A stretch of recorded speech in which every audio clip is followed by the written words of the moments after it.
Time for the BA Breakdown here on the KRMG Evening News, where we check in live with the city manager of Broken Arrow, USA, the bit of beautiful city just down the road here. And Michael Spurgeon joins us live right now. Michael, how are you on this Tuesday? I'm doing great, and I certainly appreciate you calling us a beautiful city because I happen to 110% agree with you, my friend. You know, the last time, I don't know, do they still have the Christmas tree and all that out there at the Rose District Plaza, or has that come down by now? Everything's winding down, and we're putting everything away. Unfortunately, we do leave the lights in the trees up for a couple of months because it just kind of illuminates the area and makes it, because it's still kind of dark right now. But we do leave the lights up. But we're transitioning back everything into storage into next year, and we're already talking about next year. As a matter of fact, we met with our Rose District merchants yesterday morning to ask for their input and make sure that we continue to build upon the great success that we had this year. And one of the things we'll be doing is looking to come up with a bigger Christmas tree next year. So that's something that will be on the budget for FY 2024, which starts in July.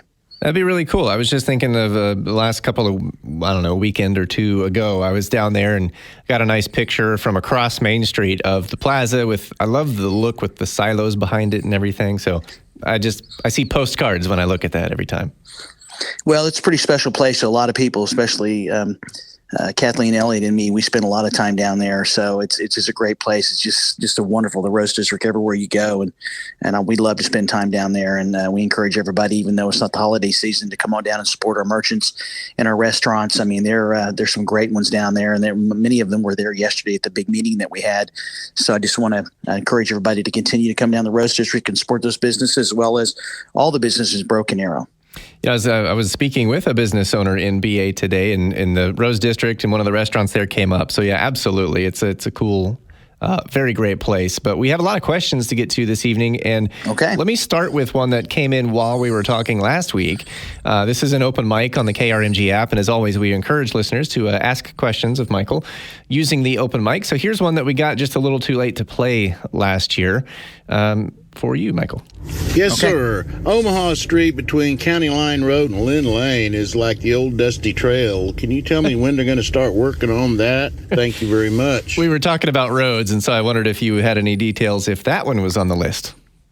I actually do, and I really appreciate the question, and hopefully that resident or person that lives in that area is listening. Is we get a lot of folks to ask us about that particular road, and actually there's a 2-mile stretch from going from the east, which is from County Line Road up to Elm Place. That's Omaha or 51st, and that's actually the responsibility of Tulsa County.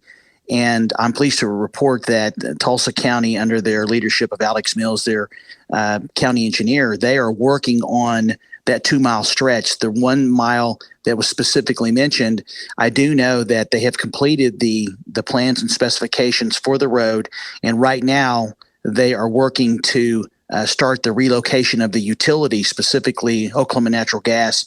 And I think there's another utility in that mile, and I think that work's going to start within the first quarter of this year, because we check about every 2 or 3 months to get an update on how they're doing. And then they're hoping that based on the completion of the right-of-way, getting those utilities out of it, that they'll actually be able to award the bid for that mile sometime this year and get things under construction. So we get a lot of calls about that. And I also know they're working on the west mile, which would be from Lynn Lane to Elm Place. And so we stay in constant contact with the Tulsa County Engineer's Office, and because we do get a lot of calls about it. And it's just a matter of them completing all the work that has to be done with right-of-way utilities, and they should get that mile started.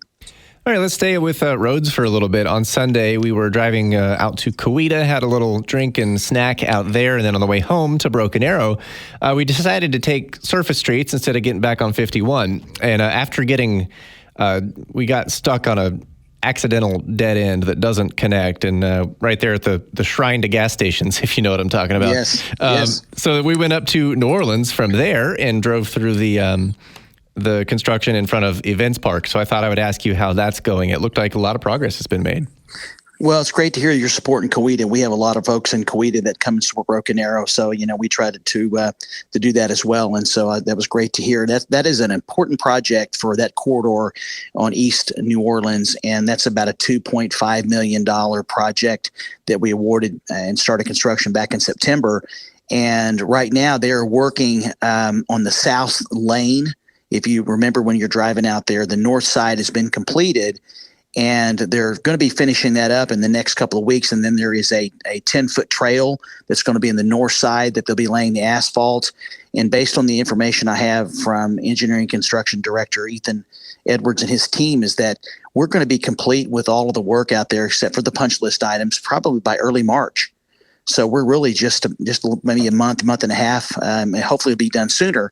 But we're estimated to be done about 45 days or so to where we'll clean everything up. And then that's going to be a great stretch of road. And I do know that Wagner County is also working on engineering and design plans to actually continue the work from where we stop around 215th. I don't have an update on the schedule, but I certainly know that Rachel Cooper, their county engineer, is working hard to continue the work out that way. Very cool. That's really quick. That's nice to hear that that'll be done pretty soon. Another one that we've talked about a lot here on the BA Breakdown with you, Michael, is just a little west of that, New Orleans Square. I drive through that a lot, and to kind of see the progress. It's looking really good. I know there's still some of the kind of finishing touches, if you will. How long do you think that one's going to be? Well, it's kind of you asked me what time it is, I'll build you a clock. So I'll go quickly here. We're in phase 4, and we're just a couple of weeks away to where we're going to go back to what I would call some level of normal, to where you're going to be able to drive in all 4 parts of the intersection, and we will be allowing left turns. We're going to be moving out of the right of way of the road and start working on what we call the streetscaping amenities, which is the lighting, the irrigation, signage, landscaping, and other type improvements. We're going to need to actually, once we do that, close down a portion of the intersection for the safety of the workers, and the improvements are going to be doing along the roadway. But we're excited about. We're just a couple of weeks away to get back to some level of normal, and then we'll be working outside the right of way. But the total project won't be finished till probably the early part of the spring, which will be the final concrete.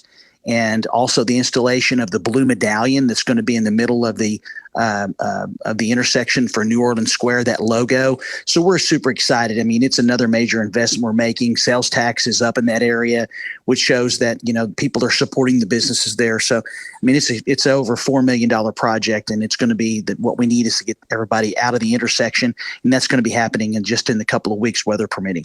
Michael, I feel like we could sit here and chat for an hour. Maybe we could do that one day, but we are out of time for this Tuesday. So we'll check in next week, and I hope you have a great day. Thanks, my friend. You have a good week.